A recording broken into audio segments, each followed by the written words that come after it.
Mga kapuso, maging maingat sa mga nakakausap nyo online dahil baka ang akala nyong true love, scam pala. Sa Taytay Rizal, arestado ang isang dayuhan at kanyang live-in partner na nambiktima sa isang babae.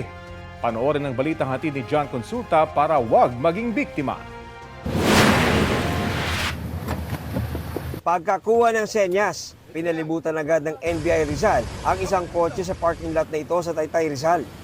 FBI, raise your hand. Open the door. Get out! Tumaas ang tensyon na magmatigas ang dayuhang target at tumangging bumaba ng sasakyan. Pero nang dumami na ang mga ahente, napilitan na lumabas ng kotse ang Nigerian national. Stand up. Here. Get down. Get down. Hold your knee. Hold your knee. Sa kalapit na establishmento, arestado rin ang kanyang live-in partner. Ayon sa NBI Rizal, nag-ugat ang operasyon sa reklamo ng isang complainant laban sa isang dayuhan na nagpakilalang intelligence operative ng Amerika na kanyang nakilala sa isang dating app. Kinalaunan, naging karelasyon niya ito. Una ay hiningan siya ng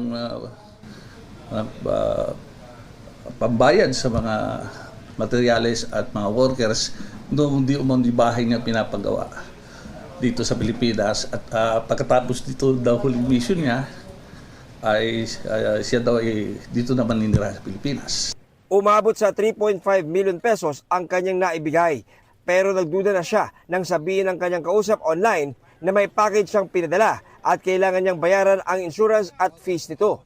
Meron daw pinadalang shipment o package para dito sa ating complainant na kailangan niyang kunin sa isang courier service. At doon nga ay nagbayad din na naman siya na malaking halagang pera. 3 buwang buntis ang naarestong babae na bukod sa tagakuha ng pera sa kausap ng grupo ay nagsisilbi rin umanong money mule sa tuwing ipinapagamit ang kanyang bank account para sa transaksyon ng mga Nigerians. Inutusan kaming kunin ang pera at bibigyan kami ng komisyon. Tumanggap po kami ng trabaho dahil naghangad din po kami kumita. Hindi ko akalain na ganitong mangyayari. Kung ano po yung utos sa akin, iyon lang po ang ginawa ko. I'm not a scammer. I'm innocent. I'm used on this. This is not my kind of business. I have my own business. Naging eye-opener daw para sa biktima ang inakala niyang true love na scam lang pala.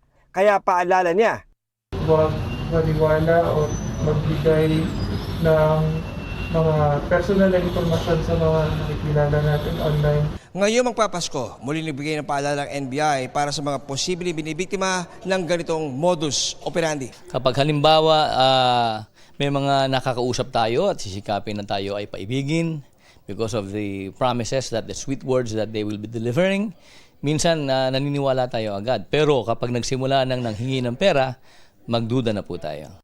John Consulta, nagbabalita para sa GMA Integrated News.